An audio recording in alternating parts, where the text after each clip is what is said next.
Spinoza est le mystère des 7 jours de la création, révélé par la raison philosophique. Imaginez un instant que vous découvriez un secret si puissant qu'il pourrait changer votre vision de Dieu, de l'univers et de votre propre existence pour toujours. Et si je vous disais qu'un homme, il y a plus de 350 ans, avait déjà percé ce mystère en utilisant uniquement la force brute de sa raison? Vous êtes-vous déjà demandé pourquoi l'histoire de la création parle de 7 jours? Pourquoi pas 5? Pourquoi pas 10? Et si cette structure n'était pas arbitraire, mais contenait un code secret que seuls les plus grands génies de l'humanité pouvaient déchiffrer? Si vous aimez les histoires inspirantes qui défient tout ce que vous pensiez savoir, n'oubliez pas de vous abonner à la chaîne pour ne manquer aucun moment de ces révélations extraordinaires. D'ailleurs, dites-moi dans les commentaires de quel pays vous nous regardez et à quelle heure il est chez vous en ce moment. Et si vous regardez sur votre téléphone, un petit like maintenant m'aiderait énormément à faire découvrir cette histoire à plus de personnes. Aujourd'hui, nous plongeons dans l'univers fascinant de Baruch Spinoza, un homme qui a osé regarder Dieu droit dans les yeux et lui dire « Je vais comprendre qui tu es vraiment, même si cela me coûte tout ». Et croyez-moi, cela lui a effectivement coûté tout, sa famille, sa communauté, sa sécurité. Mais en échange, il a découvert des vérités qui continuent de faire trembler les fondements de notre compréhension du divin. Le rebelle qui défia Dieu et la tradition, mais qui était vraiment cet homme capable d'une telle audace? Qui était Baruch Spinoza et pourquoi son nom fait-il encore frémir les théologiens et fasciner les philosophes aujourd'hui? Amsterdam, 1632. Dans le quartier juif de cette ville cosmopolite, naît un enfant qui va bouleverser à jamais notre façon de penser le sacré. Baruch Spinoza grandit dans une famille de marchands juifs séfarades, descendants de ces familles chassées d'Espagne par l'Inquisition. Pouvez-vous imaginer l'ironie? Un peuple fuyant la persécution religieuse va produire l'un des penseurs les plus persécutés de l'histoire pour ses idées sur la religion. Le jeune Baruch était un prodige. L'école rabbinique, il brillait par son intelligence exceptionnelle et sa maîtrise des textes sacrés. Mais voici où l'histoire devient fascinante. Plus il étudiait les Écritures, plus des questions dangereuses commençaient à germer dans son esprit. Comment Moïse a-t-il pu écrire le récit de sa propre mort? Pourquoi y a-t-il des contradictions dans la Torah? Et cette question qui allait sceller son destin, si Dieu est parfait et infini, comment peut-il créer quelque chose d'extérieur à lui-même? Ces questions, mes amis, n'étaient pas de simples curiosités intellectuelles. Dans l'Amsterdam du XVIIe siècle, remettre en question l'interprétation traditionnelle des Écritures équivalait à jouer avec le feu. Mais Spinoza ne pouvait pas s'arrêter. Sa soif de vérité était plus forte que sa peur des conséquences. Ne ressentez-vous pas parfois cette même soif, cette nécessité irrépressible de comprendre, même quand cela dérange? La rupture était inévitable. En 1656, à seulement 24 ans, Baruch Spinoza fut solennellement excommunié de la communauté juive d'Amsterdam. Mais attention, ce n'était pas une excommunication ordinaire. Écoutez les mots terrifiants du RM prononcés contre lui. Qu'il soit maudit le jour et maudit la nuit, maudit quand il se couche et maudit quand il se lève, maudit quand il sort et maudit quand il entre. On lui interdisait tout contact avec les membres de la communauté, y compris sa propre famille. Pouvez-vous concevoir une solitude plus totale? Mais voici ce qui rend Spinoza extraordinaire. Au lieu de se soumettre ou de s'effondrer, il choisit la liberté. Il change son prénom de Baruch à Benedictus. Tous deux signifient « béni », comme pour dire « si vous me maudissez, je me bénirai moi-même ». N'est-ce pas là le geste le plus courageux qu'un homme puisse accomplir? Choisir sa propre voie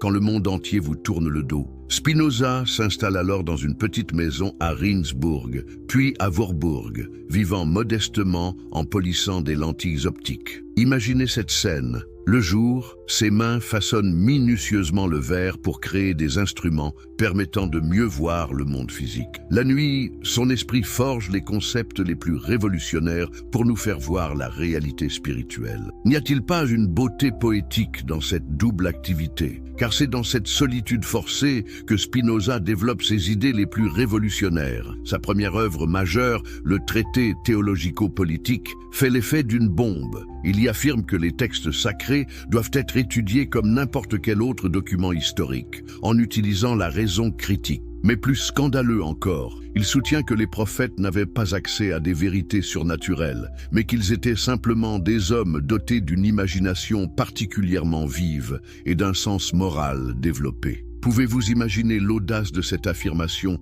à une époque où remettre en question l'inspiration divine des Écritures pouvait vous coûter la vie? Spinoza n'était pas seulement en train de critiquer une religion particulière, il révolutionnait notre compréhension même de ce qu'est le divin et de comment il se manifeste dans le monde. La révolution du penser, de Sive Natura. Mais l'idée la plus révolutionnaire de Spinoza, celle qui va nous permettre de comprendre sa réinterprétation des 7 jours de la création, c'est sa conception radicalement nouvelle de Dieu. Préparez-vous, car ce que vous allez entendre va probablement défier tout ce que vous avez appris sur la nature divine. Pour Spinoza, Dieu n'est pas un être séparé du monde, trônant quelque part dans les cieux et manipulant sa création comme un marionnettiste. Non, Dieu est la nature elle-même. Deus sive natura, Dieu ou la nature. Cette formule de 3 mots révolutionne des millénaires de pensée théologique. Mais qu'est-ce que cela signifie concrètement?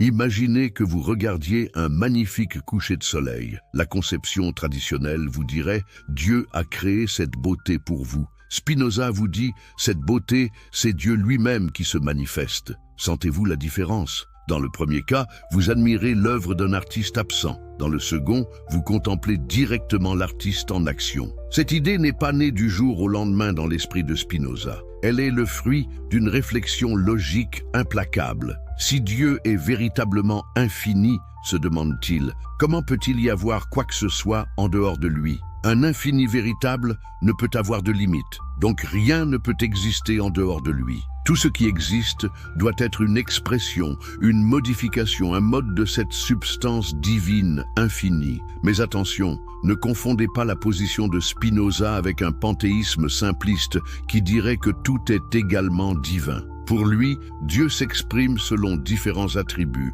Nous n'en connaissons que 2, l'étendue, le monde physique, et la pensée, le monde mental. Chaque chose particulière est une modification finie de ses attributs infinis. Votre corps est une modification de l'étendue divine, votre esprit une modification de la pensée divine. N'est-ce pas vertigineux de penser que lorsque vous réfléchissez en ce moment même, c'est Dieu qui pense à travers vous? Que lorsque vous ressentez de l'émotion, c'est Dieu qui éprouve cette émotion sous la forme particulière que vous êtes? Spinoza nous invite à voir chaque moment de notre existence comme une participation directe à la vie divine. Cette vision transforme radicalement notre rapport au monde. Si la nature est divine, alors l'étudier scientifiquement n'est pas un acte profane, mais un acte de dévotion. Comprendre les lois de la physique, c'est comprendre les pensées de Dieu. Découvrir les secrets de la biologie, c'est découvrir comment Dieu s'exprime dans le vivant. La science devient une forme de théologie et la théologie une forme de science naturelle. Mais voici où Spinoza devient vraiment révolutionnaire. Si tout ce qui arrive est une expression nécessaire de la nature divine, alors tout ce qui arrive est parfait dans l'ordre cosmique. Cela ne signifie pas que tout est bon du point de vue humain, mais que tout est nécessaire du point de vue divin. Il n'y a pas de contingence, pas d'accident, pas de mal métaphysique. Il y a seulement des expressions plus ou moins parfaites de la puissance divine. Cette idée bouleverse complètement la notion traditionnelle du libre arbitre divin. Pour Spinoza, Dieu ne choisit pas de créer le monde, il l'exprime nécessairement selon sa nature. Tout comme un triangle ne choisit pas d'avoir ses angles égaux à 180 degrés, mais les a nécessairement, Dieu ne choisit pas les lois de la nature, il les est. Comprenez-vous à quel point cette vision est radicale? Elle élimine d'un coup la notion de miracle, de providence particulière, de récompense et de punition divine. Dieu ne peut pas intervenir dans le cours naturel des choses parce qu'il est ce cours naturel.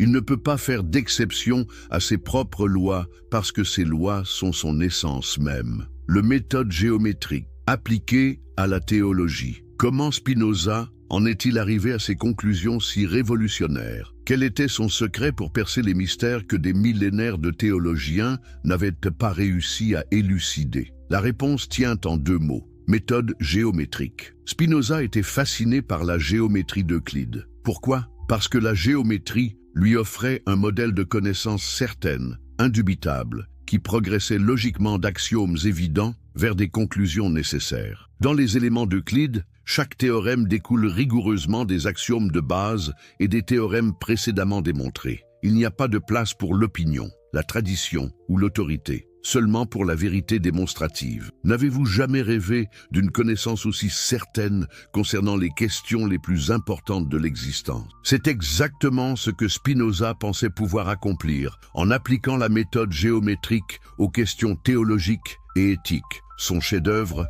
l'éthique démontrée selon l'ordre géométrique, est structuré exactement comme un traité de géométrie. Il commence par des définitions précises, pose des axiomes évidents, puis démontre rigoureusement, proposition après proposition, sa vision complète de Dieu, de l'homme et de la béatitude. Pouvez-vous imaginer l'audace de cette entreprise?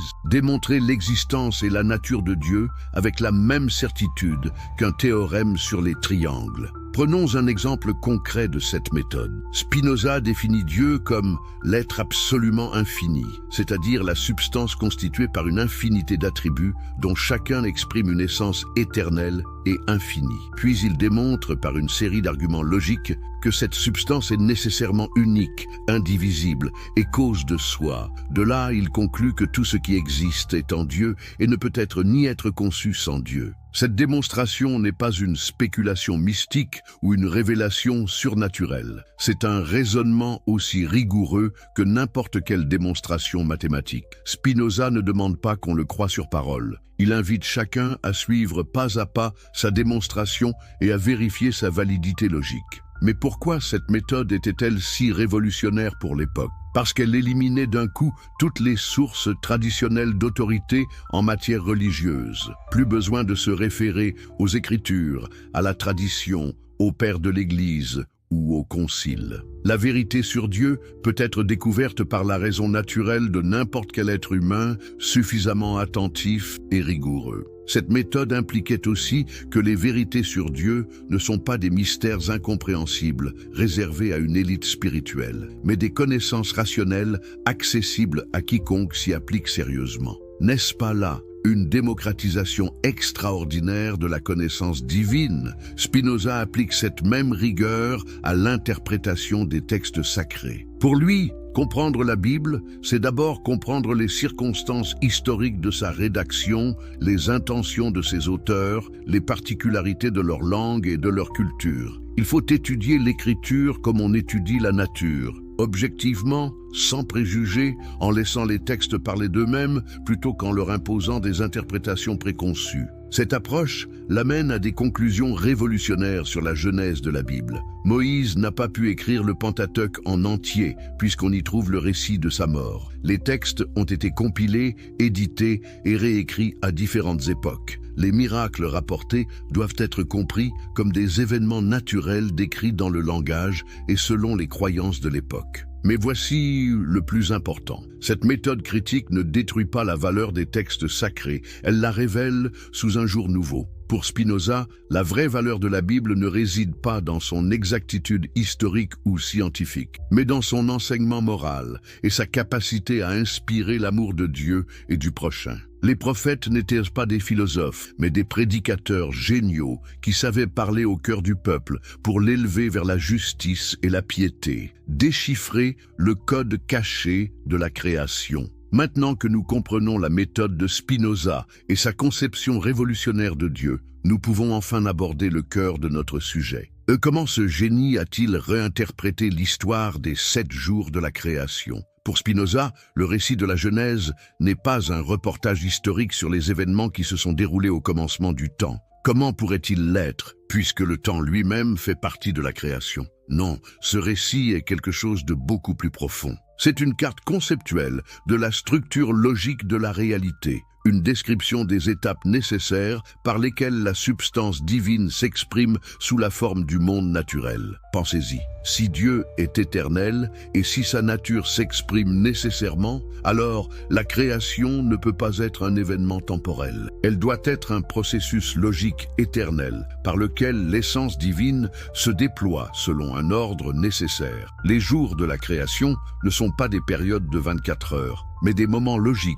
des étapes structurelles dans l'auto-expression de Dieu. Cette interprétation transforme complètement notre lecture du texte. Quand la Genèse dit « Au commencement, Dieu créa les cieux et la terre », Spinoza y lit. Logiquement parlant, la première étape de l'auto-expression divine consiste en l'établissement de la distinction fondamentale entre l'infini, les cieux et le fini, la terre. Cette distinction n'arrive pas dans le temps. Elle est la condition logique qui rend possible toute manifestation particulière. Et que dire de cette phrase mystérieuse ? La terre était informe et vide, les ténèbres couvraient l'abîme. Pour Spinoza, cela décrit l'état de pure potentialité qui précède logiquement toute actualisation. C'est la matière première, la substance divine, considérée abstraction, faite de toutes ses déterminations particulières. Les ténèbres ne sont pas l'absence de lumière physique, mais l'absence de distinction, l'état d'indifférenciation qui précède l'émergence de l'ordre. Puis vient le commandement divin,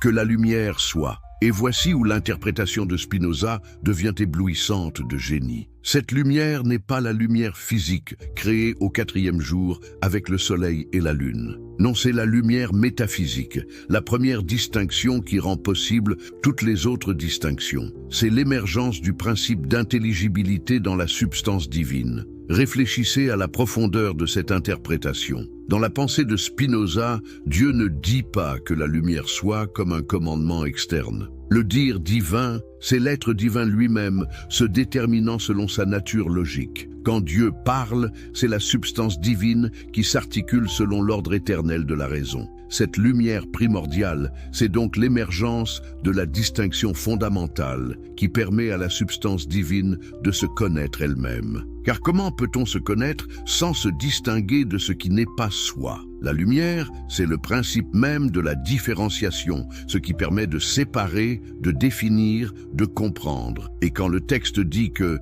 Dieu vit que la lumière était bonne, Spinoza y lit l'auto-approbation divine de cette première détermination. Dieu ne voit pas la lumière comme quelque chose d'extérieur à lui-même, mais se reconnaît dans cette première expression de sa puissance créatrice. Le bien n'est pas un jugement moral, mais la reconnaissance de la perfection inhérente à chaque expression authentique de la nature divine. La séparation de la lumière et des ténèbres révèle alors un principe philosophique fondamental. Toute détermination est négation. Pour qu'une chose soit ce qu'elle est, elle doit ne pas être autre chose. La lumière est lumière parce qu'elle n'est pas ténèbres, et vice-versa. Cette loi logique gouverne toute la création. Chaque être particulier existe en vertu de ce qui le limite et le distingue de tout le reste. N'est-ce pas extraordinaire de voir comment Spinoza trouve dans les premiers versets de la Genèse une leçon de métaphysique aussi profonde? Le texte sacré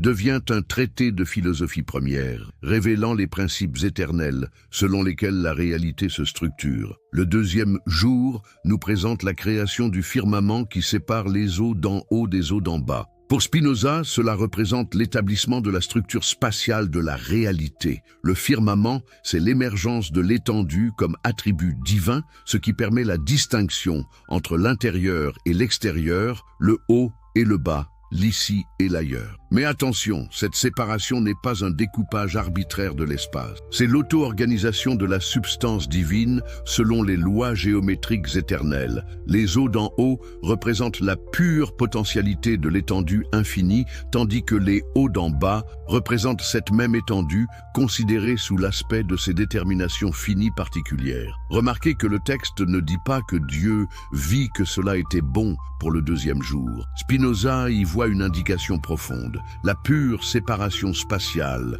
sans contenu déterminé, n'est pas encore une expression complète de la perfection divine. Il faut attendre que cette structure se remplisse de contenu concret pour que la bonté divine se manifeste pleinement. Le 3e jour nous donne la séparation de la terre sèche et des mers, ainsi que l'apparition de la végétation. Voici que la structure spatiale établie au 2e jour se remplit maintenant de déterminations concrètes. La terre sèche, c'est la stabilité, la permanence, ce qui fournit un substrat aux êtres particuliers. Les mers, c'est la fluidité, le mouvement, ce qui permet les transformations et les échanges, et l'apparition de la végétation. Pour Spinoza, c'est l'émergence du premier niveau de vie, de cette force formatrice qui organise la matière selon des patterns complexes et reproduit ces patterns de génération en génération. Les plantes, selon leur espèce, révèlent un principe fondamental. Chaque niveau d'organisation naturelle a ses lois propres, ses formes caractéristiques, sa manière particulière d'exprimer la puissance divine. La mathématique divine des premiers jours. Arrêtons-nous un moment pour admirer la beauté de cette interprétation. En 3 jours logiques, Spinoza voit se déployer les fondements métaphysiques complets de la réalité. Le principe de différenciation, jour 1, la structure spatiale, jour 2, et l'organisation matérielle, jour 3. Chaque étape présuppose les précédentes et rend possible les suivantes, exactement comme dans une démonstration géométrique où chaque théorème s'appuie sur ceux qui l'ont précédé. N'est-ce pas merveilleux de voir comment un récit millénaire révèle soudain sa logique profonde sous le regard pénétrant de la raison philosophique? Ce qui semblait être une simple histoire devient un système conceptuel d'une rigueur mathématique parfaite. Mais Spinoza ne s'arrête pas là. Les 3 jours suivants vont révéler des niveaux encore plus complexes d'organisation divine. Le 4e jour voit la création des astres, soleil, lune et étoiles. Pour notre philosophe, cela représente l'émergence du temps et des cycles naturels. Les astres ne sont pas des lampes accrochées au firmament, mais les régulateurs cosmiques qui permettent la mesure du temps et l'établissement des rythmes naturels. Pensez à la profondeur de cette idée. Le temps n'est pas un contenant vide dans lequel les événements se déroulent, mais la structure même du mouvement cosmique. Les astres, pour marquer les temps, les jours et les années, révèlent que la temporalité émerge de l'organisation spatiale des corps célestes. Le temps, c'est l'espace en mouvement, l'étendue divine considérée sous l'aspect de ces transformations cycliques. Les 5e et 6e jours nous présentent l'apparition des animaux. D'abord les créatures aquatiques et ailées, puis les animaux terrestres, et enfin l'homme. Spinoza y voit l'émergence progressive de formes de plus en plus complexes de mouvement et de sensibilité. Chaque niveau animal représente un degré supérieur d'organisation, une façon plus riche d'exprimer la puissance divine. Les poissons et les oiseaux, habitant des éléments fluides, eau et air, représentent la mobilité pure, la capacité de se mouvoir librement dans un milieu homogène.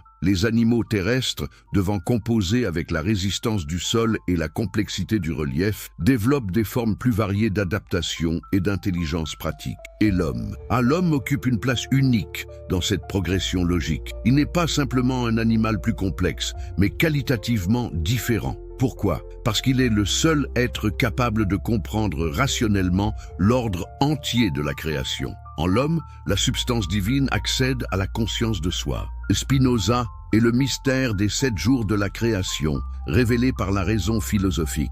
Imaginez un instant que vous découvriez un secret si puissant qu'il pourrait changer votre vision de Dieu, de l'univers et de votre propre existence pour toujours. Et si je vous disais qu'un homme, il y a plus de 350 ans, avait déjà percé ce mystère en utilisant uniquement la force brute de sa raison? Vous êtes-vous déjà demandé pourquoi l'histoire de la création parle de 7 jours? Pourquoi pas 5? Pourquoi pas 10? Et si cette structure n'était pas arbitraire, mais contenait un code secret que seuls les plus grands génies de l'humanité pouvaient déchiffrer? Si vous aimez les histoires inspirantes qui défient tout ce que vous pensiez savoir, n'oubliez pas de vous abonner à la chaîne pour ne manquer aucun moment de ces révélations extraordinaires. D'ailleurs, dites-moi dans les commentaires de quel pays vous nous regardez et à quelle heure il est chez vous en ce moment. Et si vous regardez sur votre téléphone, un petit like maintenant m'aiderait énormément à faire découvrir cette histoire à plus de personnes. Aujourd'hui, nous plongeons dans l'univers fascinant de Baruch Spinoza, un homme qui a osé regarder Dieu droit dans les yeux et lui dire « Je vais comprendre qui tu es vraiment, même si cela me coûte tout ». Et croyez-moi, cela lui a effectivement coûté tout, sa famille, sa communauté, sa sécurité. Mais en échange, il a découvert des vérités qui continuent de faire trembler les fondements de notre compréhension du divin. le rebelle qui défia Dieu et la tradition, mais qui était vraiment cet homme capable d'une telle audace? Qui était Baruch Spinoza et pourquoi son nom fait-il encore frémir les théologiens et fasciner les philosophes aujourd'hui? Amsterdam, 1632. Dans le quartier juif de cette ville cosmopolite, naît un enfant qui va bouleverser à jamais notre façon de penser le sacré. Baruch Spinoza grandit dans une famille de marchands juifs séfarades, descendants de ces familles chassées d'Espagne par l'Inquisition. Pouvez-vous imaginer l'ironie? Un peuple fuyant la persécution religieuse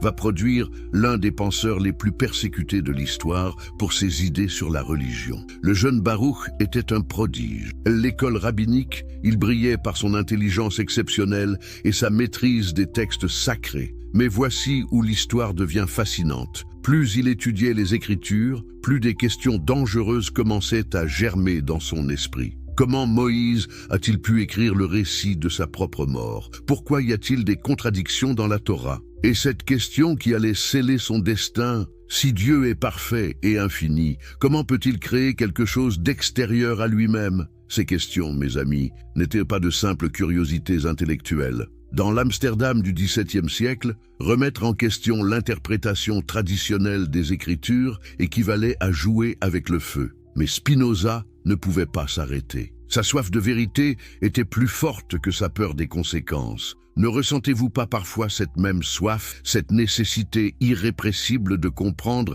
même quand cela dérange? La rupture était inévitable. En 1656, à seulement 24 ans, Baruch Spinoza fut solennellement excommunié de la communauté juive d'Amsterdam. Mais attention, ce n'était pas une excommunication ordinaire. Écoutez les mots terrifiants du RM prononcés contre lui. Qu'il soit maudit le jour et maudit la nuit, maudit quand il se couche et maudit quand il se lève, maudit quand il sort et maudit quand il entre. On lui interdisait tout contact avec les membres de la communauté, y compris sa propre famille. Pouvez-vous concevoir une solitude plus totale? Mais voici ce qui rend Spinoza extraordinaire. Au lieu de se soumettre ou de s'effondrer, il choisit la liberté. Il change son prénom de Baruch à Benedictus. Tous deux signifient « béni », comme pour dire « si vous me maudissez, je me bénirai moi-même ». N'est-ce pas là le geste le plus courageux qu'un homme puisse accomplir? Choisir sa propre voie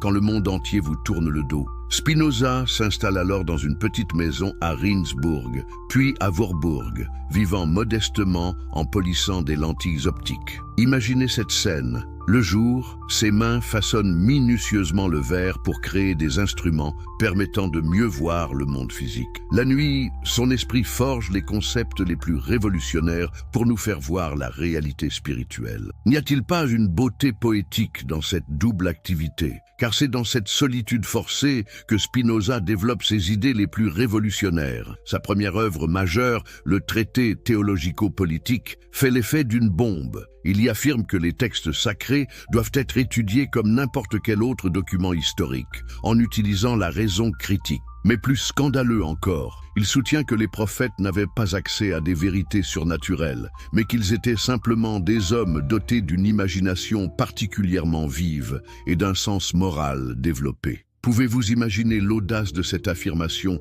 à une époque où remettre en question l'inspiration divine des Écritures pouvait vous coûter la vie? Spinoza n'était pas seulement en train de critiquer une religion particulière, il révolutionnait notre compréhension même de ce qu'est le divin et de comment il se manifeste dans le monde. La révolution du penser, de Sive Natura. Mais l'idée la plus révolutionnaire de Spinoza, celle qui va nous permettre de comprendre sa réinterprétation des 7 jours de la création, c'est sa conception radicalement nouvelle de Dieu. Préparez-vous, car ce que vous allez entendre va probablement défier tout ce que vous avez appris sur la nature divine. Pour Spinoza, Dieu n'est pas un être séparé du monde, trônant quelque part dans les cieux et manipulant sa création comme un marionnettiste. Non, Dieu est la nature elle-même. Deus sive natura, Dieu ou la nature. Cette formule de 3 mots révolutionne des millénaires de pensée théologique. Mais qu'est-ce que cela signifie concrètement? Imaginez que vous regardiez un magnifique coucher de soleil. La conception traditionnelle vous dirait « Dieu a créé cette beauté pour vous ». Spinoza vous dit « Cette beauté, c'est Dieu lui-même qui se manifeste ». Sentez-vous la différence? Dans le premier cas, vous admirez l'œuvre d'un artiste absent. Dans le second, vous contemplez directement l'artiste en action. Cette idée n'est pas née du jour au lendemain dans l'esprit de Spinoza. Elle est le fruit d'une réflexion logique implacable. Si Dieu est véritablement infini, se demande-t-il, comment peut-il y avoir quoi que ce soit en dehors de lui? Un infini véritable ne peut avoir de limite, donc rien ne peut exister en dehors de lui. Tout ce qui existe doit être une expression, une modification, un mode de cette substance divine infinie. Mais attention, ne confondez pas la position de Spinoza avec un panthéisme simpliste qui dirait que tout est également divin. Pour lui, Dieu s'exprime selon différents attributs. Nous n'en connaissons que deux, l'étendue, le monde physique, et la pensée, le monde mental. Chaque chose particulière est une modification finie de ses attributs infinis. Votre corps est une modification de l'étendue divine, votre esprit une modification de la pensée divine. N'est-ce pas vertigineux de penser que lorsque vous réfléchissez en ce moment même, c'est Dieu qui pense à travers vous? Que lorsque vous ressentez de l'émotion, c'est Dieu qui éprouve cette émotion sous la forme particulière que vous êtes? Spinoza nous invite à voir chaque moment de notre existence comme une participation directe à la vie divine. Cette vision transforme radicalement notre rapport au monde. Si la nature est divine, alors l'étudier scientifiquement n'est pas un acte profane, mais un acte de dévotion. Comprendre les lois de la physique, c'est comprendre les pensées de Dieu. Découvrir les secrets de la biologie, c'est découvrir comment Dieu s'exprime dans le vivant. La science devient une forme de théologie et la théologie une forme de science naturelle.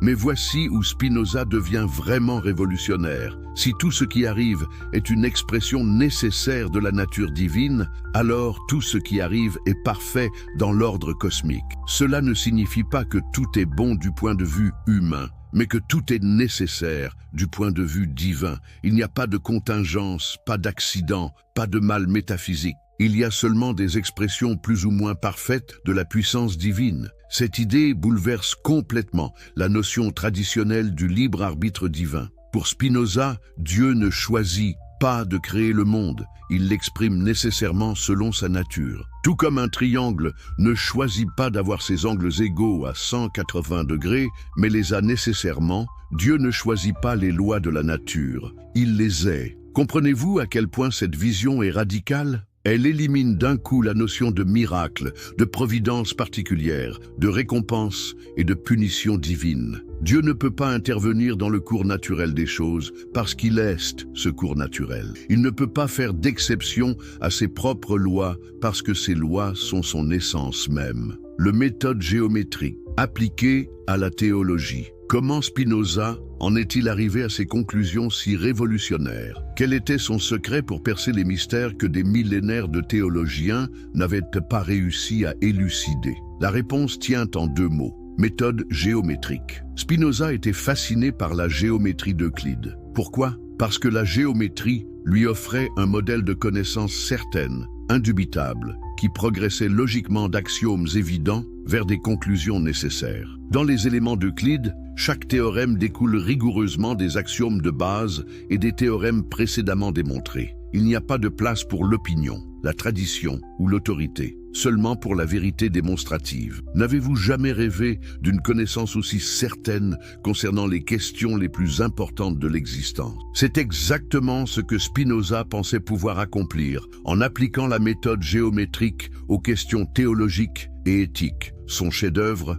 l'éthique démontrée selon l'ordre géométrique, est structuré exactement comme un traité de géométrie. Il commence par des définitions précises, pose des axiomes évidents, puis démontre rigoureusement, proposition après proposition, sa vision complète de Dieu, de l'homme et de la béatitude. Pouvez-vous imaginer l'audace de cette entreprise? Démontrer l'existence et la nature de Dieu avec la même certitude qu'un théorème sur les triangles. Prenons un exemple concret de cette méthode. Spinoza définit Dieu comme l'être absolument infini, c'est-à-dire la substance constituée par une infinité d'attributs dont chacun exprime une essence éternelle et infinie. Puis il démontre par une série d'arguments logiques que cette substance est nécessairement unique, indivisible et cause de soi. De là, il conclut que tout ce qui existe est en Dieu et ne peut être ni être conçu sans Dieu. Cette démonstration n'est pas une spéculation mystique ou une révélation surnaturelle. C'est un raisonnement aussi rigoureux que n'importe quelle démonstration mathématique. Spinoza ne demande pas qu'on le croie sur parole. Il invite chacun à suivre pas à pas sa démonstration et à vérifier sa validité logique. Mais pourquoi cette méthode était-elle si révolutionnaire pour l'époque? Parce qu'elle éliminait d'un coup toutes les sources traditionnelles d'autorité en matière religieuse. Plus besoin de se référer aux Écritures, à la tradition, aux pères de l'Église ou au concile. La vérité sur Dieu peut être découverte par la raison naturelle de n'importe quel être humain suffisamment attentif et rigoureux. Cette méthode impliquait aussi que les vérités sur Dieu ne sont pas des mystères incompréhensibles réservés à une élite spirituelle, mais des connaissances rationnelles accessibles à quiconque s'y applique sérieusement. N'est-ce pas là une démocratisation extraordinaire de la connaissance divine? Spinoza applique cette même rigueur à l'interprétation des textes sacrés. Pour lui,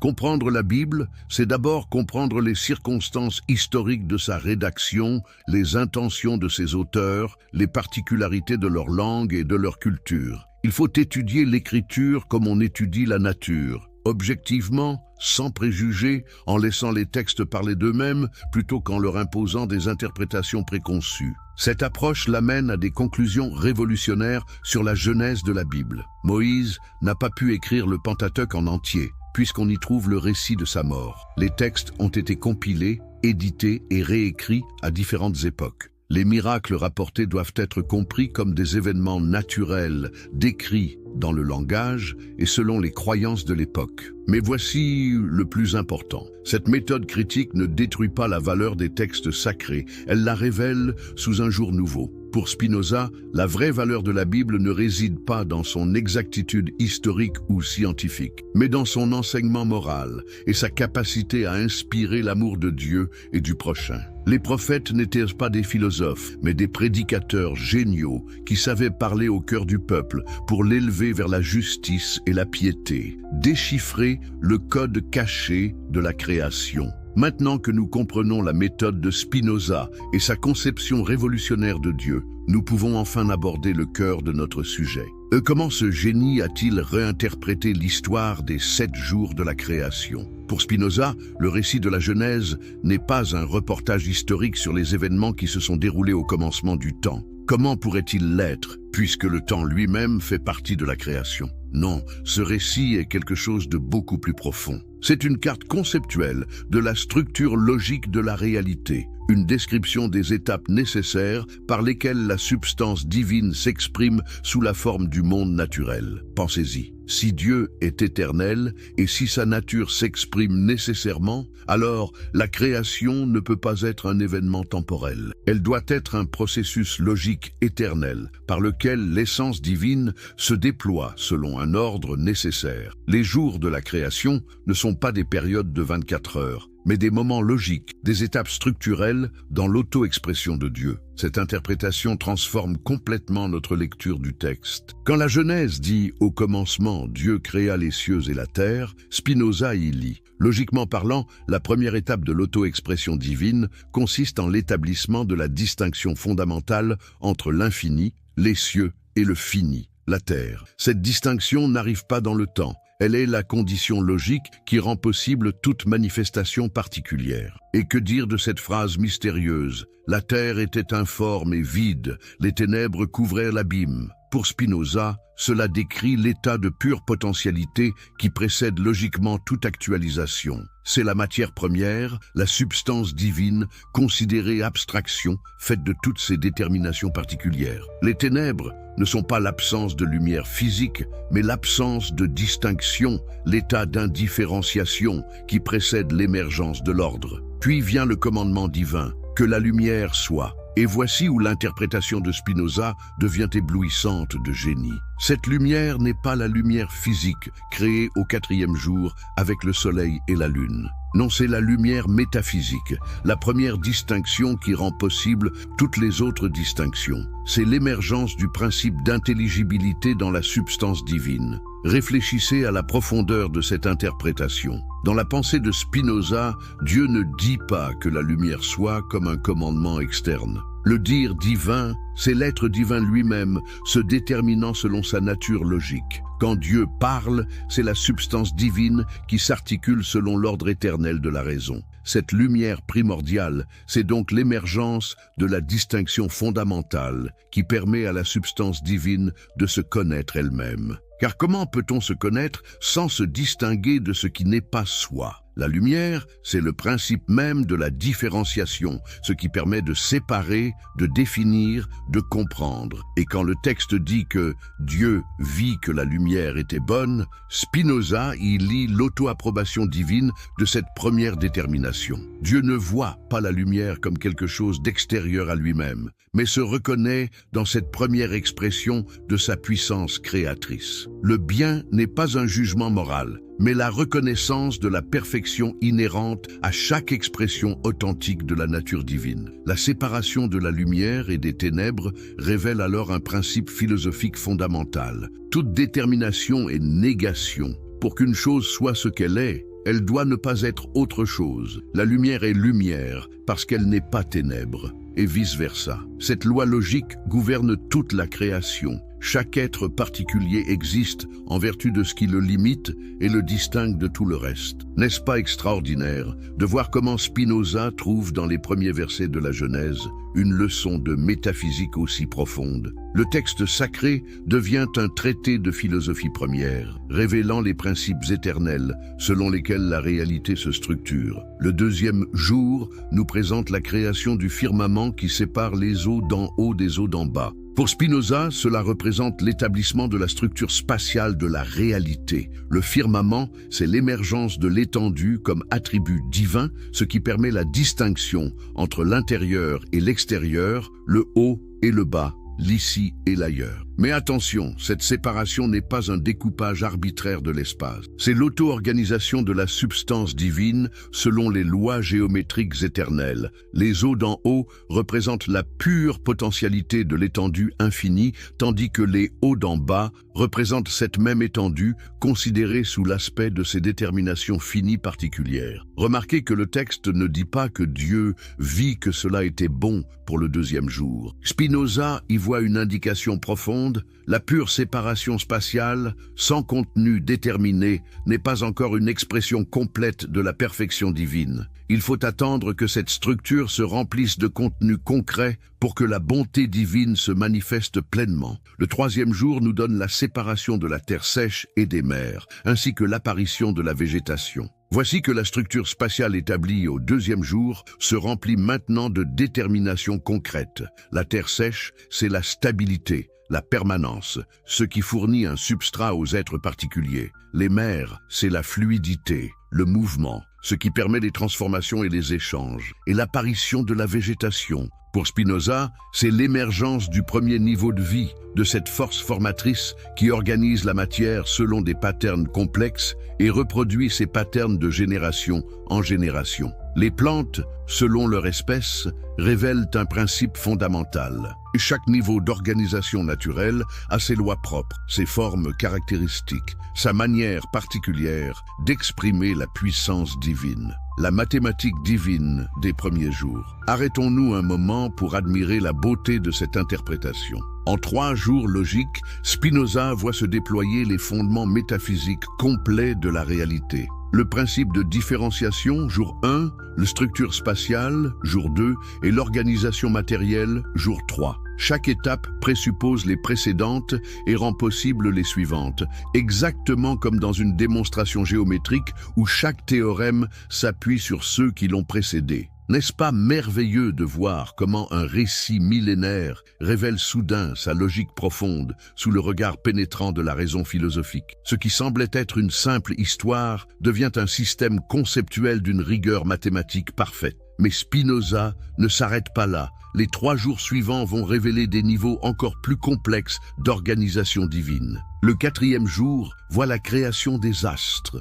soleil, lune et étoiles. Pour notre philosophe, cela représente l'émergence du temps et des cycles naturels. Les astres ne sont pas des lampes accrochées au firmament, mais les régulateurs cosmiques qui permettent la mesure du temps et l'établissement des rythmes naturels. Pensez à la profondeur de cette idée. Le temps n'est pas un contenant vide dans lequel les événements se déroulent, mais la structure même du mouvement cosmique. Les astres, pour marquer les temps, les jours et les années, révèlent que la temporalité émerge de l'organisation spatiale des corps célestes. Le temps, c'est l'espace en mouvement, l'étendue divine considérée sous l'aspect de ses transformations cycliques. Les 5e et 6e jours nous présentent l'apparition des animaux. D'abord les créatures aquatiques et ailées, puis les animaux terrestres, et enfin l'homme. Spinoza y voit l'émergence progressive de formes de plus en plus complexes de mouvement et de sensibilité. Chaque niveau animal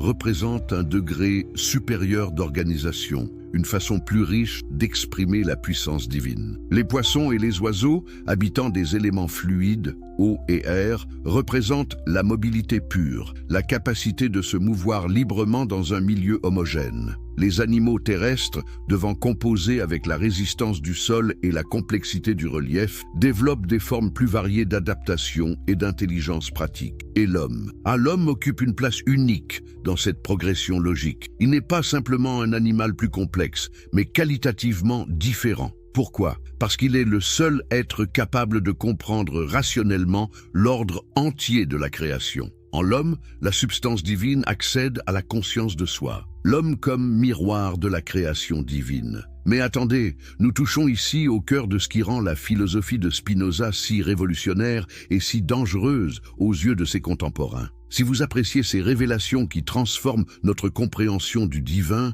n'hésitez pas à vous abonner pour ne manquer aucune de ces découvertes extraordinaires. Dites-moi d'ailleurs dans les commentaires de quel pays vous nous suivez et quelle heure il est chez vous en ce moment. J'adore découvrir d'où viennent nos spectateurs passionnés. Et si vous regardez sur mobile, un petit like maintenant ferait vraiment la différence pour faire connaître cette histoire fascinante à plus de personnes. Revenons à cette idée stupéfiante. Façamos o homem à nossa imagem. Faisons l'homme à notre image. Que signifient réellement ces mots, selon Spinoza? Pendant des siècles, les théologiens ont débattu. Quelle est cette image de Dieu que porte l'humanité? Est-ce notre âme immortelle, notre libre arbitre, notre capacité morale? Spinoza balaie toutes ces interprétations traditionnelles d'un revers de main logique. Pour lui, l'image divine en l'homme, c'est quelque chose de beaucoup plus concret et de beaucoup plus extraordinaire. C'est notre capacité unique à comprendre rationnellement la totalité de l'ordre naturel. Nous sommes les seuls êtres dans toute la création qui puissent saisir par l'intelligence les lois éternelles selon lesquelles la substance divine s'exprime. Pensez-y un instant. Quand vous comprenez une loi mathématique, que se passe-t-il exactement? Vous ne créez pas cette loi, elle existait avant vous et continuera d'exister après vous. Mais en la comprenant, vous participez directement à l'intelligence divine qui structure l'univers. Votre pensée individuelle devient un mode particulier de la pensée infinie de Dieu. Cette idée bouleverse complètement la notion traditionnelle de ce que signifie être à l'image de Dieu. Nous ne ressemblons pas à Dieu par quelque ressemblance physique ou par possession d'une âme séparée. Nous lui ressemblons par notre capacité à penser ses propres pensées, à comprendre ses propres lois, à participer consciemment à son autoconnaissance éternelle. Mais voici où cela devient encore plus vertigineux. Selon Spinoza, quand nous atteignons la vraie connaissance rationnelle, nous ne sommes plus seulement des créatures qui contemplent Dieu de l'extérieur. Nous devenons littéralement des modes par lesquels Dieu se contemple lui-même. Notre intelligence devient un organe de l'autoconscience divine. N'est-ce pas là la plus haute dignité que l'on puisse concevoir pour l'être humain? Nous ne sommes pas des serviteurs tremblants devant un maître tout-puissant. Nous ne sommes pas des créatures déchues cherchant le pardon d'un juge céleste. Nous sommes les yeux par lesquels l'univers se regarde, l'intelligence par laquelle la nature se comprend elle-même. Cette vision transforme radicalement notre rapport à la connaissance. Quand Galilée observe les satellites de Jupiter à travers sa lunette, ce n'est pas simplement un homme qui découvre des faits sur le cosmos. C'est le cosmos lui-même qui prend conscience de sa propre structure à travers l'intelligence de Galilée. Quand Newton formule les lois de la gravitation, c'est la nature qui révèle ses propres secrets à travers l'esprit de Newton. Vous comprenez maintenant pourquoi cette philosophie était si dangereuse. Elle ne se contentait pas de critiquer telle ou telle doctrine religieuse. Elle révolutionnait l'idée même de ce qu'est la relation entre l'homme et le divin. Plus besoin d'intermédiaires, plus besoin de révélations surnaturelles, plus besoin d'autorité extérieure. Chaque être humain porte en lui la capacité de participer directement à la connaissance divine par l'exercice de sa raison naturelle. Mais Spinoza va encore plus loin. Cette capacité de connaître rationnellement n'est pas seulement un privilège intellectuel, c'est aussi la source de notre béatitude éternelle. Car qu'est-ce qui fait le bonheur suprême de l'être humain selon lui? Ce n'est pas la satisfaction des désirs sensibles qui ne peuvent jamais être définitivement satisfaits. Ce n'est pas non plus l'espoir d'une récompense future dans un au-delà hypothétique. Le bonheur suprême, c'est ce que Spinoza appelle l'amour intellectuel de Dieu, amor Dei intellectualis. Mais qu'est-ce que cela signifie concrètement? C'est l'état d'esprit de celui qui comprend si parfaitement l'ordre nécessaire de la nature qu'il en vient à l'aimer inconditionnellement, non pas malgré sa nécessité, mais précisément à cause de sa nécessité. Imaginez que vous puissiez comprendre pourquoi chaque événement de votre vie, même les plus douloureux, était absolument nécessaire dans l'ordre cosmique total. Imaginez que vous puissiez voir comment vos joies et vos souffrances s'inscrivent dans un pattern d'une beauté mathématique parfaite. Ne ressentiriez-vous pas alors une paix profonde, un amour serein pour cette totalité dont vous faites partie? C'est exactement cet état que Spinoza décrit comme la béatitude suprême. Ce n'est pas une émotion sentimentale, mais une contemplation rationnelle qui engendre naturellement l'amour. Plus nous comprenons, plus nous aimons ce que nous comprenons. Et puisque tout ce qui existe est une expression de la nature divine, plus nous comprenons la nature, plus nous aimons Dieu. Mais voici le plus extraordinaire. Cet amour que nous éprouvons pour Dieu en le comprenant, c'est en réalité Dieu qui s'aime lui-même à travers nous. Notre amor Dei intellectualis est en même temps l'amor Dei quo Deus se ipsum amat, l'amour par lequel Dieu s'aime lui-même. La créature et le Créateur se rejoignent dans un même acte de connaissance amoureuse. N'y a-t-il pas là quelque chose de profondément mystique dans cette philosophie si rigoureusement rationnelle? Spinoza nous montre comment la raison la plus froide peut conduire à l'extase la plus pure, comment la géométrie peut devenir une voie d'union divine. Cette union ne s'accomplit pas dans un au-delà temporel, mais ici et maintenant, chaque fois que notre intelligence saisit une vérité éternelle. Quand vous comprenez pourquoi les angles d'un triangle totalisent 180 degrés, vous participez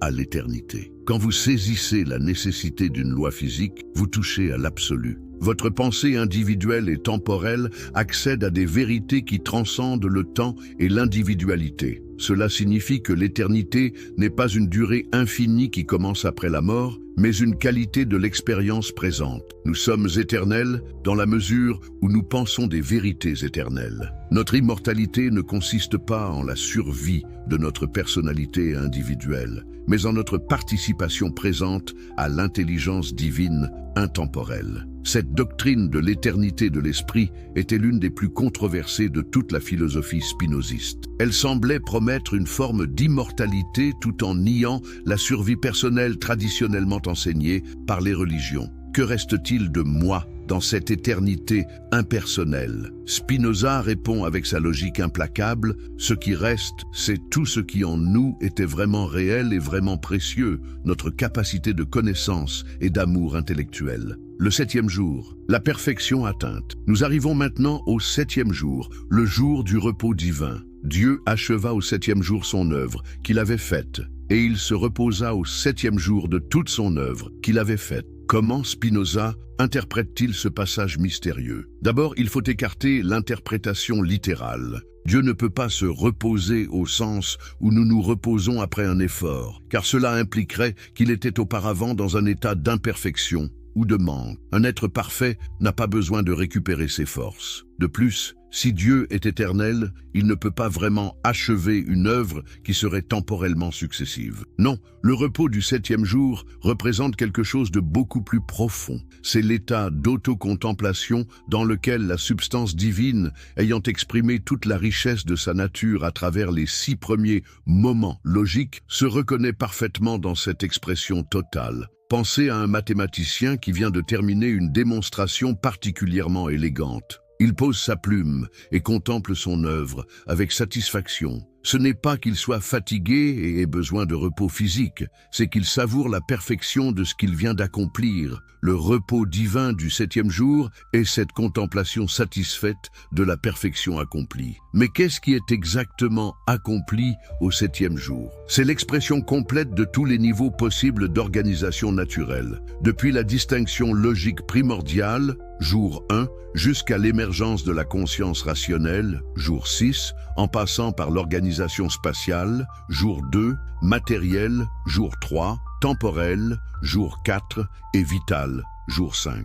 Tous les attributs divins se sont exprimés selon toutes leurs possibilités essentielles. Le 7e jour représente donc l'état où la nature divine est parfaitement transparente à elle-même. Il n'y a plus rien de potentiel qui ne soit actualisé, plus rien d'implicite qui ne soit explicité. Chaque niveau de réalité reflète parfaitement tous les autres, selon l'ordre éternel de correspondance que Spinoza appelle le parallélisme des attributs. Cette transparence totale, c'est exactement ce que Spinoza désigne par l'expression « amour intellectuel par lequel Dieu s'aime lui-même ». Amor intellectualis quo, de ce ipsum amat. Dans le repos du 7e jour, Dieu ne contemple pas quelque chose d'extérieur à lui-même, mais se contemple dans la perfection de sa propre auto-expression. Et voici le point crucial. Cet amour divin de soi n'est pas un narcissisme cosmique, mais l'expression de la générosité absolue. Car en s'aimant parfaitement lui-même, Dieu aime nécessairement tout ce qui participe à son être, c'est-à-dire tout ce qui existe. L'amour de soi divin inclut l'amour de chaque créature, de chaque mode fini, de chaque expression particulière de la substance infinie. Nous touchons ici à l'une des intuitions les plus profondes de Spinoza. L'égoïsme et l'altruisme ne s'opposent pas au niveau divin. Ils coïncident parfaitement. Plus Dieu s'aime lui-même, plus il aime chacune de ses créatures. Plus nous nous aimons vraiment nous-mêmes, c'est-à-dire plus nous développons notre puissance d'être et d'agir, plus nous aimons naturellement les autres êtres qui nous entourent. Cette coïncidence de l'amour de soi et de l'amour d'autrui révèle la véritable nature de l'éthique spinoziste. La morale n'est pas un système de contraintes extérieures imposées à nos désirs naturels. C'est l'expression spontanée d'une nature humaine parfaitement développée. Quand nous comprenons vraiment qui nous sommes et quelle est notre place dans l'ordre cosmique, nous agissons naturellement de façon bienveillante envers tout ce qui nous entoure. Le 7e jour révèle donc l'état vers lequel tend toute la création. Cet état de transparence parfaite où chaque être se connaît lui-même et reconnaît sa connexion essentielle avec tous les autres êtres. C'est l'état que les mystiques de toutes les traditions ont entrevu et que Spinoza décrit avec la précision d'un géomètre. Les implications révolutionnaires pour notre époque. Mais qu'est-ce que tout cela signifie pour nous, hommes et femmes du XXIe siècle? En quoi cette interprétation spinoziste des 7 jours de la création peut-elle transformer notre façon de vivre et de comprendre notre époque? D'abord, elle réconcilie définitivement science et spiritualité. Pendant des siècles, nous avons cru qu'il fallait choisir. Soit accepter les découvertes scientifiques et renoncer à toute dimension spirituelle, soit préserver la foi religieuse en ignorant les enseignements de la science. Spinoza nous montre qu'il s'agit là d'un faux dilemme. La science moderne, loin de nous éloigner du divin, nous en rapproche plus que jamais. Chaque découverte scientifique est une révélation supplémentaire de l'intelligence qui structure l'univers. Quand un physicien découvre une nouvelle particule élémentaire, quand un biologiste élucide un mécanisme génétique, quand un astronome observe une galaxie lointaine, ils participent tous à cette autoconnaissance divine que décrit le 7e jour de la création. Cette réconciliation transforme radicalement notre rapport à la nature. Si la nature est divine, alors la détruire ou la polluer n'est pas seulement une erreur pratique, c'est littéralement un sacrilège. L'écologie devient une forme de théologie appliquée. La protection de l'environnement, un acte de dévotion authentique. Mais en même temps, cette vision nous libère de toute culpabilité excessive vis-à-vis de notre place dans la nature. Nous ne sommes pas des intrus dans un paradis perdu. Nous sommes des expressions légitimes de la créativité naturelle. Nos villes, nos technologies, nos œuvres d'art sont autant de manifestations de la puissance divine que les forêts, les océans ou les montagnes. Cette perspective révolutionne aussi notre compréhension de l'éducation et de la recherche. Si connaître la nature, c'est connaître Dieu, alors l'enseignement des sciences devient un ministère sacré. Chaque école, chaque université, chaque laboratoire devient un temple où se célèbre la grandeur divine à travers la découverte de ses lois éternelles. Plus encore, cette vision transforme notre rapport à la souffrance et à la mort. Dans la perspective spinoziste, rien de ce qui arrive n'est absurde ou gratuit. Chaque événement, même le plus douloureux, s'inscrit dans l'ordre total de la nature divine. Cela ne signifie pas qu'il faut se résigner passivement au mal, mais qu'il faut comprendre le mal comme l'expression d'une imperfection locale dans un ordre global parfait. La mort elle-même perd son caractère tragique absolu. Elle n'est pas l'anéantissement de l'être, mais sa réintégration dans le cycle éternel des transformations naturelles. Ce qui meurt vraiment, c'est seulement l'organisation particulière et temporaire que nous appelons un individu. Mais la substance dont cet individu était fait, ainsi que les vérités éternelles qu'il a pu concevoir, demeurent à jamais dans le sein de la nature divine. Cette vision ouvre aussi des perspectives révolutionnaires pour la politique et l'organisation sociale. Si tous les hommes sont des expressions de la même substance divine, alors les discriminations fondées sur la race, la religion, la nationalité ou la classe sociale perdent toute justification rationnelle. Nous sommes tous littéralement frères au sens le plus strict du terme, puisque nous participons tous de la même nature divine. Mais cette fraternité métaphysique ne conduit pas à un égalitarisme naïf. Spinoza reconnaît que les hommes diffèrent par leur degré de puissance et de perfection. Certains développent mieux que d'autres leur capacité de connaissance et d'amour. Cette diversité n'est pas une injustice à corriger, mais une richesse à célébrer. Une société parfaite serait celle qui permettrait à chaque individu de développer au maximum ses capacités particulières, contribuant ainsi à l'épanouissement de l'intelligence collective. Cette philosophie transforme enfin notre rapport au temps et à l'histoire. Nous ne vivons pas dans l'attente d'un salut futur ou dans la nostalgie d'un âge d'or passé. Nous vivons dans l'éternité présente, chaque moment étant une occasion de participer à la perfection divine par l'exercice de notre raison et de notre amour. L'histoire humaine n'est pas une chute suivie d'une rédemption, mais un processus continu d'auto-découverte, par lequel l'humanité prend progressivement conscience de sa nature divine. Chaque génération ajoute quelque chose à cette autoconnaissance collective. Nous sommes les héritiers de tous ceux qui nous ont précédés et les ancêtres de tous ceux qui nous suivront dans cette aventure éternelle de l'esprit. Une nouvelle forme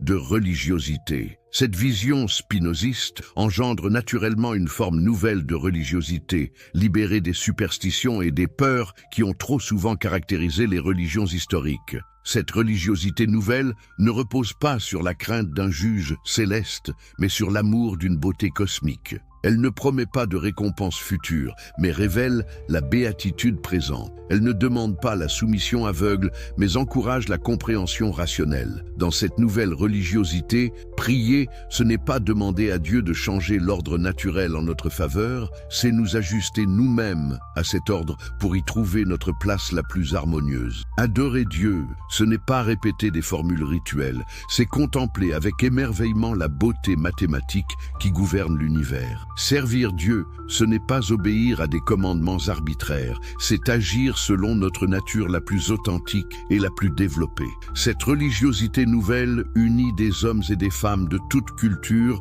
autour d'une même quête. Comprendre de mieux en mieux l'ordre divin de la nature et y participer de plus en plus consciemment. Elle n'a pas besoin d'institutions séparées du monde, car le monde entier est son temple. Elle n'a pas besoin de prêtres spécialisés, car chaque chercheur sincère de vérité en est le ministre. Vous imaginez-vous l'impact révolutionnaire d'une telle vision sur notre monde déchiré par les conflits religieux? Quand on comprend que toutes les traditions spirituelles authentiques pointent vers la même vérité fondamentale, l'unité divine de toute réalité, les motifs de guerre sainte disparaissent. Il ne reste plus qu'une émulation pacifique entre les différentes voies d'accès à cette vérité commune, le destin humain révélé. Au terme de ce parcours à travers l'interprétation spinoziste des 7 jours de la création, que pouvons-nous dire de notre destin en tant qu'êtres humains? Quelle est notre vocation la plus haute selon cette philosophie révolutionnaire? Notre destin, nous dit Spinoza,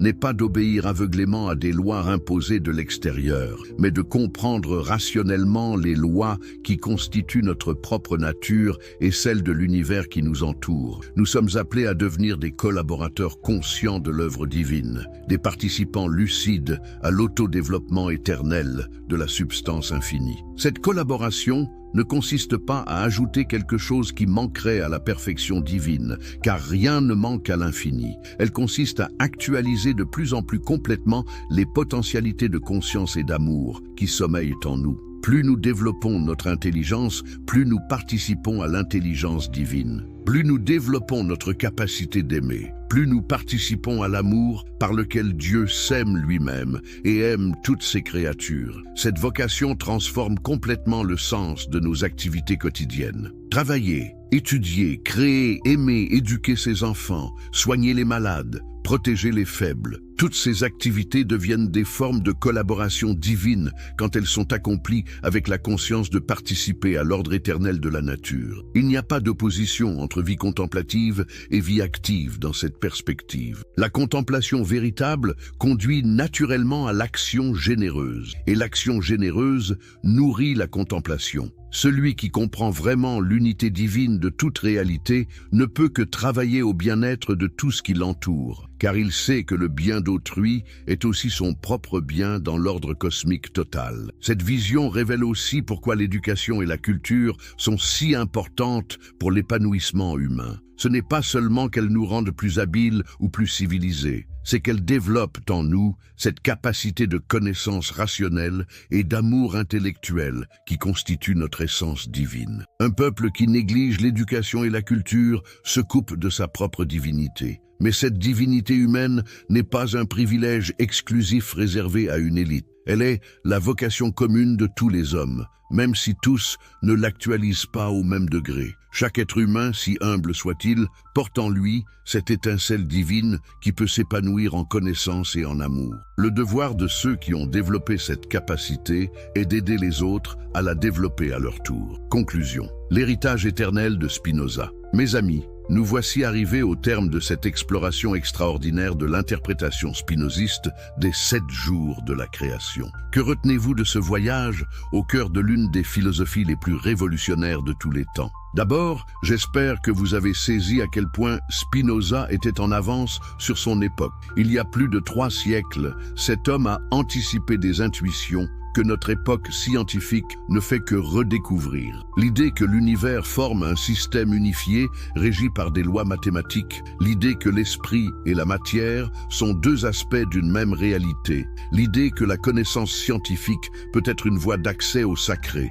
Toutes ces intuitions que nous croyons modernes étaient déjà présentes dans sa géométrie de l'éternité. Plus encore, vous avez découvert comment cette philosophie si rigoureusement rationnelle conduit paradoxalement à une forme suprême de mystique. Spinoza nous montre qu'il n'y a pas d'opposition entre la raison la plus froide et l'amour le plus ardent. Au contraire, c'est quand notre intelligence atteint son plus haut degré de clarté qu'elle engendre naturellement cet amour intellectuel qui constitue notre béatitude suprême. Cette réconciliation de la raison et de l'amour, de la science et de la spiritualité, n'est-elle pas exactement ce dont notre monde a besoin aujourd'hui? Nous vivons une époque où les progrès scientifiques et techniques s'accélèrent de façon vertigineuse, mais où beaucoup d'hommes se sentent perdus, coupés de tout sens spirituel. Spinoza nous offre une voie pour habiter pleinement notre époque scientifique tout en retrouvant cette dimension sacrée de l'existence. Son interprétation des 7 jours de la création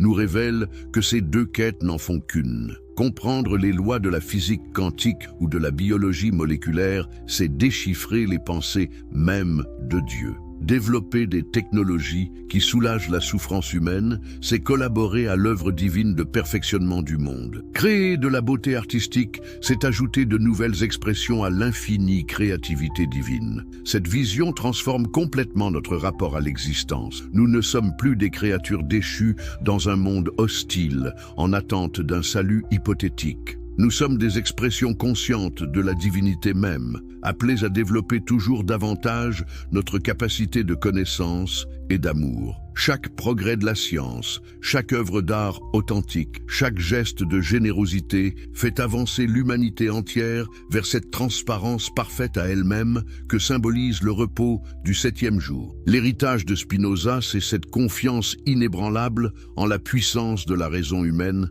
pour accéder aux vérités les plus hautes. Mais c'est aussi cette intuition profonde que la véritable connaissance ne nous sépare pas du monde. Elle nous y enracine plus profondément. Plus nous comprenons, plus nous aimons. Plus nous aimons, plus nous devenons capables de comprendre. Cette spirale ascendante de connaissance et d'amour, c'est exactement ce que Spinoza voyait dans l'histoire des 7 jours. Un mouvement éternel par lequel la substance divine se découvre elle-même à travers ses expressions finies, et par lequel ces expressions finies accèdent à la conscience de leur infinité. Vous qui m'avez suivi jusqu'au bout de cette aventure intellectuelle, vous portez maintenant en vous quelque chose de cette vision spinoziste. Vous ne pourrez plus jamais regarder un coucher de soleil, contempler la voûte étoilée, ou même observer la croissance d'une plante, sans y reconnaître la présence active de cette intelligence divine qui constitue la substance même de toute réalité. Cette reconnaissance, c'est déjà le commencement de cet amour intellectuel de Dieu dans lequel Spinoza voyait notre béatitude suprême. Et cet amour, une fois né, ne cesse de grandir et de se communiquer. Car telle est la nature de la vérité. Elle se donne généreusement à tous ceux qui la cherchent avec un cœur sincère. La prochaine fois que vous vous demanderez quel est le sens de votre existence, souvenez-vous de cette révélation spinoziste. Vous êtes un mode par lequel l'infini prend conscience de lui-même. Votre pensée la plus humble participe à la pensée divine. Votre amour le plus simple participe à l'amour par lequel Dieu s'aime éternellement lui-même. Et cette participation n'est pas une récompense future à mériter, c'est une réalité présente à reconnaître. Ici et maintenant, dans cette seconde même où vous entendez ces mots, vous participez à l'éternité divine. Cette participation fait de vous non pas un serviteur de Dieu, mais un collaborateur, non pas un adorateur lointain, mais un ami intime de l'infini. Telle est la révélation ultime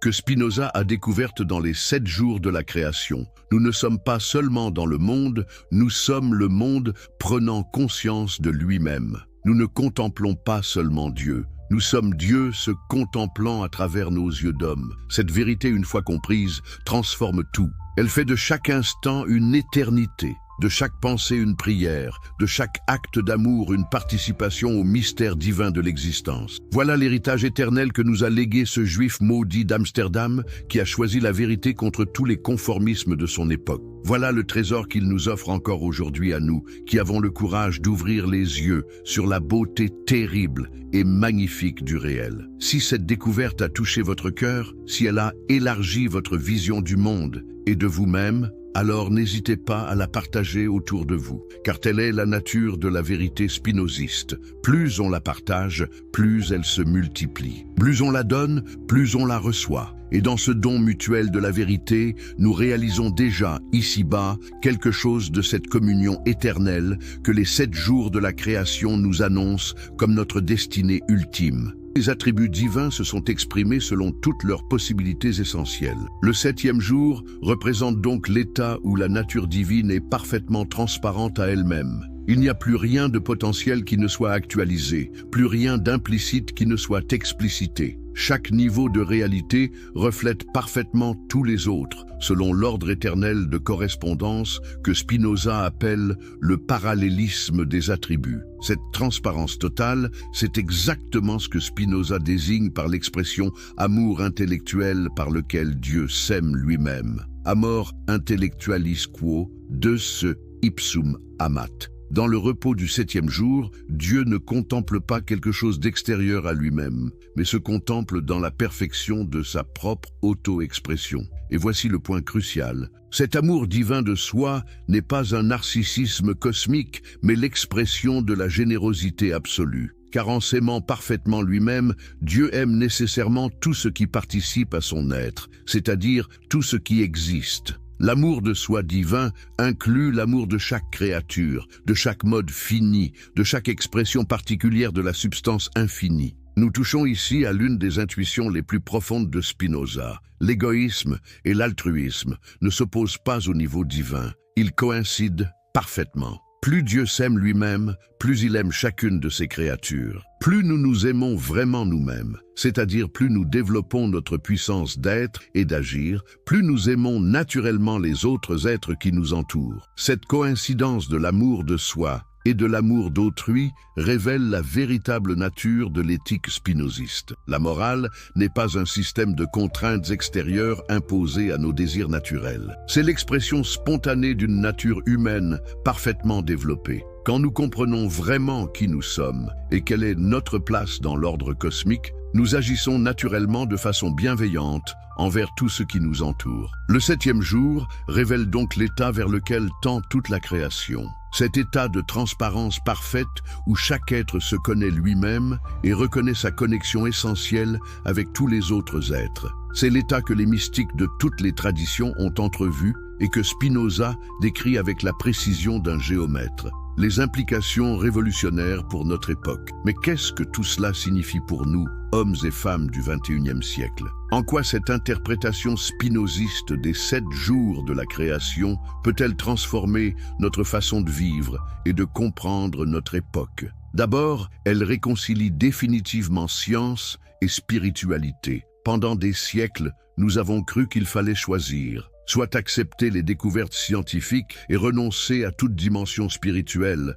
soit préserver la foi religieuse en ignorant les enseignements de la science. Spinoza nous montre qu'il s'agit là d'un faux dilemme. La science moderne, loin de nous éloigner du divin, nous en rapproche plus que jamais. Chaque découverte scientifique est une révélation supplémentaire de l'intelligence qui structure l'univers. Quand un physicien découvre une nouvelle particule élémentaire, quand un biologiste élucide un mécanisme génétique, quand un astronome observe une galaxie lointaine, ils participent tous à cette autoconnaissance divine que décrit le 7e jour de la création. Cette réconciliation transforme radicalement notre rapport à la nature. Si la nature est divine, alors la détruire ou la polluer n'est pas seulement une erreur pratique, c'est littéralement un sacrilège. L'écologie devient une forme de théologie appliquée. La protection de l'environnement, un acte de dévotion authentique. Mais en même temps, cette vision nous libère de toute culpabilité excessive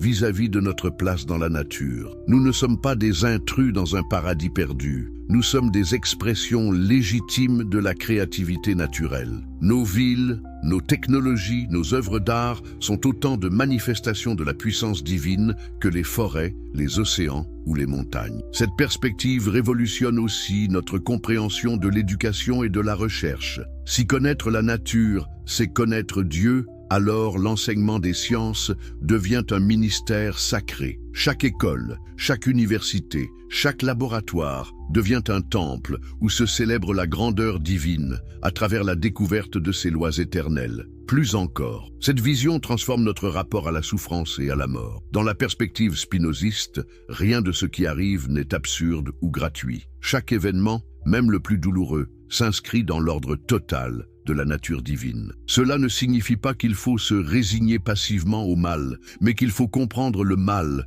comme l'expression d'une imperfection locale dans un ordre global parfait. La mort elle-même perd son caractère tragique absolu. Elle n'est pas l'anéantissement de l'être, mais sa réintégration dans le cycle éternel des transformations naturelles. Ce qui meurt vraiment, c'est seulement l'organisation particulière et temporaire que nous appelons un individu. Mais la substance dont cet individu était fait, ainsi que les vérités éternelles qu'il a pu concevoir, demeurent à jamais dans le sein de la nature divine. Cette vision ouvre aussi des perspectives révolutionnaires pour la politique et l'organisation sociale. Si tous les hommes sont des expressions de la même substance divine, alors les discriminations fondées sur la race, la religion, la nationalité ou la classe sociale perdent toute justification rationnelle. Nous sommes tous littéralement frères au sens le plus strict du terme, puisque nous participons tous de la même nature divine. Mais cette fraternité métaphysique ne conduit pas à un égalitarisme naïf. Spinoza reconnaît que les hommes diffèrent par leur degré de puissance et de perfection. Certains développent mieux que d'autres leur capacité de connaissance et d'amour. Cette diversité n'est pas une injustice à corriger, mais une richesse à célébrer. Une société parfaite serait celle qui permettrait à chaque individu de développer au maximum ses capacités particulières, contribuant ainsi à l'épanouissement de l'intelligence collective. Cette philosophie transforme enfin notre rapport au temps et à l'histoire. Nous ne vivons pas dans l'attente d'un salut futur ou dans la nostalgie d'un âge d'or passé. Nous vivons dans l'éternité présente, chaque moment étant une occasion de participer à la perfection divine par l'exercice de notre raison et de notre amour. L'histoire humaine n'est pas une chute suivie d'une rédemption, mais un processus continu d'auto-découverte, par lequel l'humanité prend progressivement conscience de sa nature divine. Chaque génération ajoute quelque chose à cette autoconnaissance collective. Nous sommes les héritiers de tous ceux qui nous ont précédés et les ancêtres de tous ceux qui nous suivront dans cette aventure éternelle de l'esprit. Une nouvelle forme de religiosité. Cette vision spinoziste engendre naturellement une forme nouvelle de religiosité, libérée des superstitions et des peurs qui ont trop souvent caractérisé les religions historiques. Cette religiosité nouvelle ne repose pas sur la crainte d'un juge céleste, mais sur l'amour d'une beauté cosmique.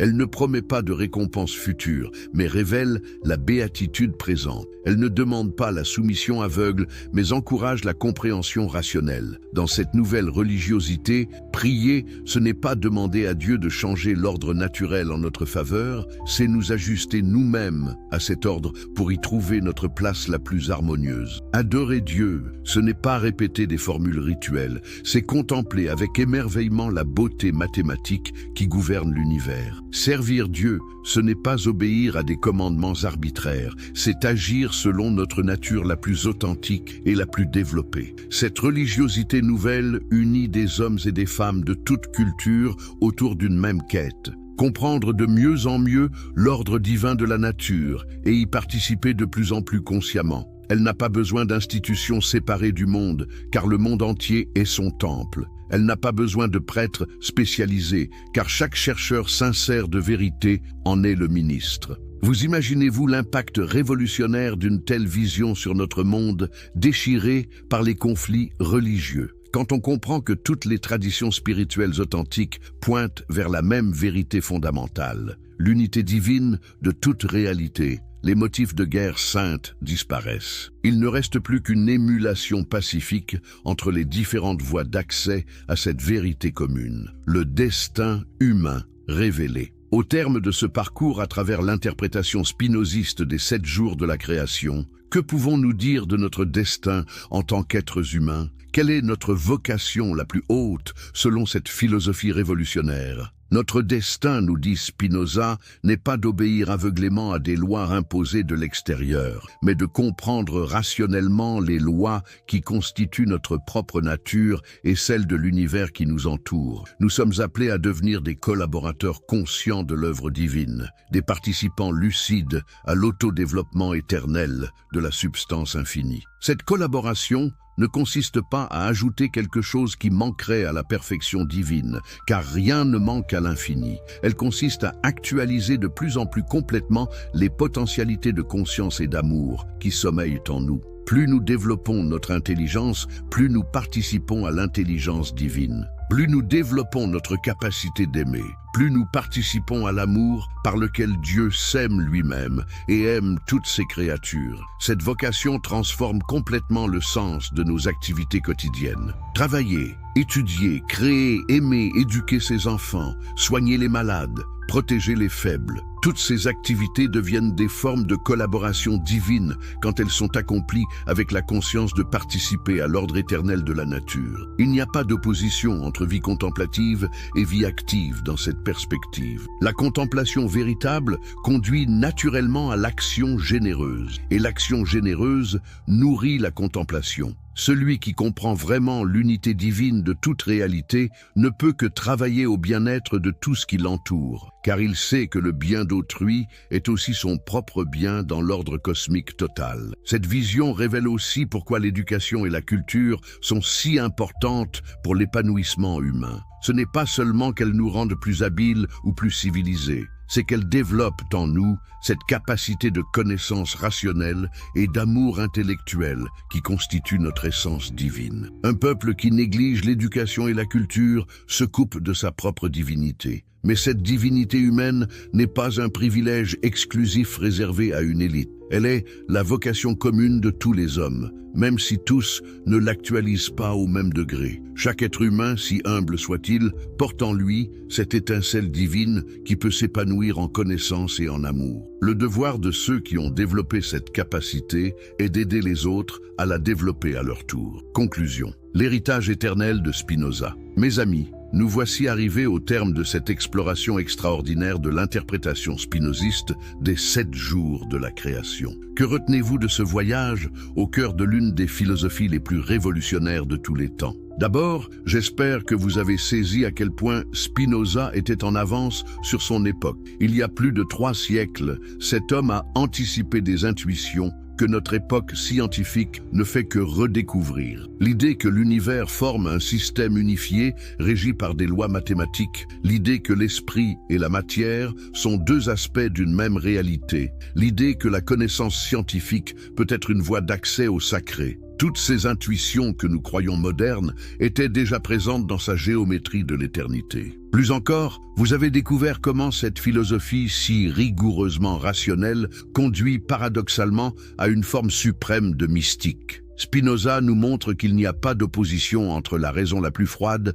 et l'amour le plus ardent. Au contraire, c'est quand notre intelligence atteint son plus haut degré de clarté qu'elle engendre naturellement cet amour intellectuel qui constitue notre béatitude suprême. Cette réconciliation de la raison et de l'amour, de la science et de la spiritualité n'est-elle pas exactement ce dont notre monde a besoin aujourd'hui? Nous vivons une époque où les progrès scientifiques et techniques s'accélèrent de façon vertigineuse, mais où beaucoup d'hommes se sentent perdus, coupés de tout sens spirituel. Spinoza nous offre une voie pour habiter pleinement notre époque scientifique tout en retrouvant cette dimension sacrée de l'existence. Son interprétation des 7 jours de la création nous révèle que ces 2 quêtes n'en font qu'une. Comprendre les lois de la physique quantique ou de la biologie moléculaire, c'est déchiffrer les pensées même de Dieu. Développer des technologies qui soulagent la souffrance humaine, c'est collaborer à l'œuvre divine de perfectionnement du monde. Créer de la beauté artistique, c'est ajouter de nouvelles expressions à l'infinie créativité divine. Cette vision transforme complètement notre rapport à l'existence. Nous ne sommes plus des créatures déchues dans un monde hostile, en attente d'un salut hypothétique. Nous sommes des expressions conscientes de la divinité même, appelées à développer toujours davantage notre capacité de connaissance et d'amour. Chaque progrès de la science, chaque œuvre d'art authentique, chaque geste de générosité fait avancer l'humanité entière vers cette transparence parfaite à elle-même que symbolise le repos du 7e jour. L'héritage de Spinoza, c'est cette confiance inébranlable en la puissance de la raison humaine pour accéder aux vérités les plus hautes. Mais c'est aussi cette intuition profonde que la véritable connaissance ne nous sépare pas du monde. Elle nous y enracine plus profondément. Plus nous comprenons, plus nous aimons. Plus nous aimons, plus nous devenons capables de comprendre. Cette spirale ascendante de connaissance et d'amour, c'est exactement ce que Spinoza voyait dans l'histoire des 7 jours. Un mouvement éternel par lequel la substance divine se découvre elle-même à travers ses expressions finies, et par lequel ces expressions finies accèdent à la conscience de leur infinité. Vous qui m'avez suivi jusqu'au bout de cette aventure intellectuelle, vous portez maintenant en vous quelque chose de cette vision spinoziste. vous ne pourrez plus jamais regarder un coucher de soleil, contempler la voûte étoilée, ou même observer la croissance d'une plante, sans y reconnaître la présence active de cette intelligence divine qui constitue la substance même de toute réalité. Cette reconnaissance, c'est déjà le commencement de cet amour intellectuel de Dieu dans lequel Spinoza voyait notre béatitude suprême. Et cet amour, une fois né, ne cesse de grandir et de se communiquer. Car telle est la nature de la vérité. Elle se donne généreusement à tous ceux qui la cherchent avec un cœur sincère. La prochaine fois que vous vous demanderez quel est le sens de votre existence, souvenez-vous de cette révélation spinoziste. Vous êtes un mode par lequel l'infini prend conscience de lui-même. Votre pensée la plus humble participe à la pensée divine. Votre amour le plus simple participe à l'amour par lequel Dieu s'aime éternellement lui-même. Et cette participation n'est pas une récompense future à mériter, c'est une réalité présente à reconnaître. Ici et maintenant, dans cette seconde même où vous entendez ces mots, vous participez à l'éternité divine. Cette participation fait de vous non pas un serviteur de Dieu, mais un collaborateur, non pas un adorateur lointain, mais un ami intime de l'infini. Telle est la révélation ultime que Spinoza a découverte dans les 7 jours de la création. Nous ne sommes pas seulement dans le monde, nous sommes le monde prenant conscience de lui-même. Nous ne contemplons pas seulement Dieu. Nous sommes Dieu se contemplant à travers nos yeux d'homme. Cette vérité, une fois comprise, transforme tout. Elle fait de chaque instant une éternité, de chaque pensée une prière, de chaque acte d'amour une participation au mystère divin de l'existence. Voilà l'héritage éternel que nous a légué ce juif maudit d'Amsterdam qui a choisi la vérité contre tous les conformismes de son époque. Voilà le trésor qu'il nous offre encore aujourd'hui à nous, qui avons le courage d'ouvrir les yeux sur la beauté terrible et magnifique du réel. Si cette découverte a touché votre cœur, si elle a élargi votre vision du monde et de vous-même, alors n'hésitez pas à la partager autour de vous, car telle est la nature de la vérité spinoziste. Plus on la partage, plus elle se multiplie. Plus on la donne, plus on la reçoit. Et dans ce don mutuel de la vérité, nous réalisons déjà, ici-bas, quelque chose de cette communion éternelle que les 7 jours de la création nous annoncent comme notre destinée ultime.